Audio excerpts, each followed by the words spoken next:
Señor esté con ustedes. Del Santo Evangelio según San Mateo.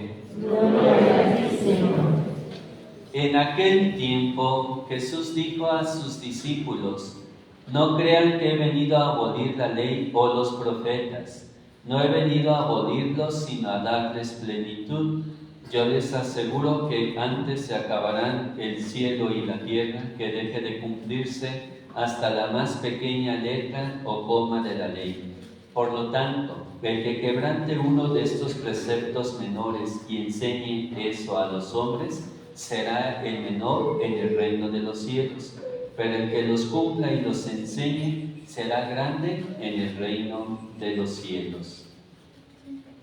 Les aseguro que si su justicia no es mayor que la de los escribas y fariseos, ciertamente no entrarán ustedes en el reino de los cielos. Han oído que se dijo a los antiguos: no matarás, y el que mate será llevado ante el tribunal. Pero yo les digo, todo el que se enoje con su hermano será llevado también ante el tribunal. El que insulte a su hermano será llevado ante el tribunal supremo.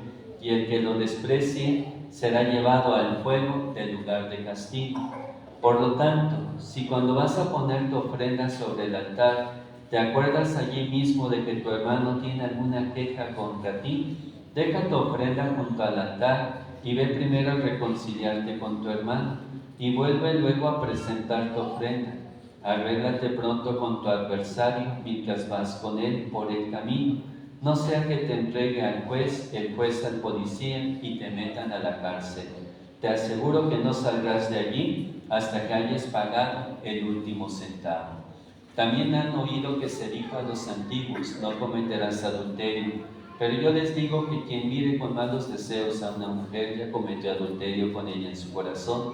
Por eso, si tu ojo derecho es para ti ocasión de pecado, arráncatelo y tíralo lejos. Porque más te vale perder una parte de tu cuerpo y no que todo él sea arrojado al lugar de castigo. Y si tu mano derecha es para ti ocasión de pecado, córtatela y arrójala lejos de ti. Porque más te vale perder una parte de tu cuerpo y no que todo él sea arrojado al lugar de castigo. También se dijo antes: el que se divorcie, que le dé a su mujer un certificado de divorcio. Pero yo les digo que el que se divorcie, salvo el caso de que vivan en unión ilegítima, expone a su mujer al adulterio, y si se casa con una divorciada, comete adulterio. Han oído que se dijo a los antiguos: no jurarás en falso, ni le cumplirás al Señor lo que le hayas prometido con juramento. Pero yo les digo: no juren de ninguna manera, ni por el cielo, que es el trono de Dios, ni por la tierra, porque es donde Él pone los pies, ni por Jerusalén, que es la ciudad del gran rey. Tampoco jures por tu cabeza, porque no puedes hacer blanco o negro uno solo de tus cabellos. Digan simplemente sí cuando es sí y no cuando es no. Lo que se diga además viene del maligno. Palabra del Señor. Gloria a ti, Señor Jesús. Los que puedan, tomen asiento un momento.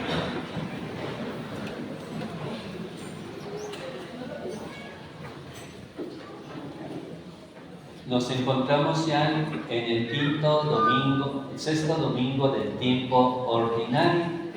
Hoy la liturgia de la palabra de Dios nos invita a hacer una reflexión sobre la virtud de la obediencia. Y yo les preguntaría a ustedes: ¿les es fácil ser obedientes? ¿O más o menos, o casi no? ¿Cómo viven ustedes esa virtud de la obediencia? ¿Más o menos o bien? Bueno, ¿qué significa la palabra obedecer? Obedecer viene de una palabra latina que significa escuchar. Es decir, que una persona obediente es aquella que sabe escuchar, ¿verdad?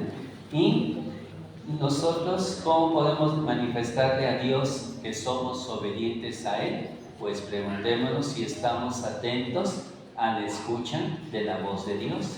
Ser obedientes es en realidad ser sabios, pues la persona obediente es suficientemente sabia para saber a qué voz hacerle caso, porque hay dos vocecitas, ¿verdad? La vocecita que nos lleva a no ser obedientes, sino al contrario, a desobedecer. Y hay otra vocecita que nos invita a vivir la obediencia. Y nosotros somos libres para elegir a qué voz escuchar. El sabio del Antiguo Testamento, Jesús ben Sira, nos dice en la primera lectura: si quieres, guardarás los mandamientos y permanecerás fiel a su voluntad. Y qué grande es la sabiduría de Dios. Ben Sira hace la conexión entre libertad, obediencia y sabiduría. Obedecer a Dios es ser verdaderamente libres. Solo una persona madura es capaz de obedecer y no se deja llevar por el antojo del momento. Obedecer al Señor es una real libertad, porque al obedecerle dejamos de ser esclavos del pecado o de nuestras pasiones. La sabiduría de este mundo, dice San Pablo en la segunda lectura de la primera carta a los Corintios, tampoco lleva a la verdadera libertad, porque tenemos la tendencia a entender la libertad solo en términos negativos, estar libres de algo, pero no nos fijamos en qué debemos estar libres para algo. Nos liberamos de la tradición, de la autoridad, tal vez de nuestros padres, de mil y unas restricciones que creemos nos impiden ser lo que queremos ser. Pero la verdadera libertad debe tener siempre una meta. ¿A dónde nos lleva esa imaginada libertad? ¿En qué clase de personas nos convierte? Muchas veces lo que llamamos libertad es en realidad esclavitud. La persona que hace solo lo que se le antoja no es una persona libre, sino más bien irresponsable. La libertad se vuelve un pretexto para ignorar a los demás. Gozamos de mucha libertad en nuestra sociedad y aún en la iglesia, pero debemos preguntarnos si somos igualmente libres para disponer de nuestro amor, de nuestro tiempo y de nuestro servicio. La verdadera obediencia y la verdadera libertad son algo más que una manera exterior de comportarse. Jesús nos llama a tener un corazón obediente para que podamos ser verdaderamente libres. Debemos hacerlo justo por razones justas. Y en el Evangelio de hoy escuchamos la interpretación definitiva que Jesús hace acerca de la ley, como el nuevo Moisés que promulga la nueva ley, el Evangelio. Y aquí habla de 4 de las 6 antítesis. ¿Qué es una antítesis? Pues son aquellas expresiones que dice Jesús: han oído que se dijo, pero yo les digo. Eso es una antítesis. Y el conjunto de estas 6 no solo ejemplifica la justicia mejor exigida a los discípulos, sino la misión de Jesús de dar plenitud a la ley y los profetas. En este discurso hallamos 2 afirmaciones fundamentales. Primero, Jesús da plenitud a toda la revelación bíblica conocida, ya que Él es el intérprete y promulgador definitivo de la voluntad de Dios. Y segundo, Jesús propone la fidelidad al conjunto de la ley, tal como Él ha revelado y realizado en su profundidad y originalidad. Mateo recomienda una fidelidad y una coherencia total a la voluntad de Dios, como la propone e interpreta Jesús. La antítesis que siguen inmediatamente son un claro ejemplo del modo de entender y hacer la voluntad de Dios, propuesta por Jesús como nueva justicia y condición exigida para formar parte del reino inaugurado por Él. Y la primera antítesis tiene que ver con las relaciones fraternas. Jesús cita aquí el 5.º mandamiento de la ley de Dios. ¿Cuál es el 5.º mandamiento? A ver, niños del catecismo. No matarás, ¿verdad? Y fíjense, ¿verdad?, cómo se llega a ese grado. Simplemente con la ira, con el insulto, con el desprecio, estamos también pues matando. Y Jesús da un pasito más. No hemos de enojarnos con el hermano, hemos de aprender a respetar a los demás, no despreciar al otro, sino reconciliarse, dialogar con el adversario. La relación con el hermano es tan seria que decide el propio destino definitivo ante Dios. Por eso es de capital importancia la reconciliación con el hermano antes de encontrarse con Dios ahora y siempre. La segunda antítesis tiene que ver con el aspecto del adulterio.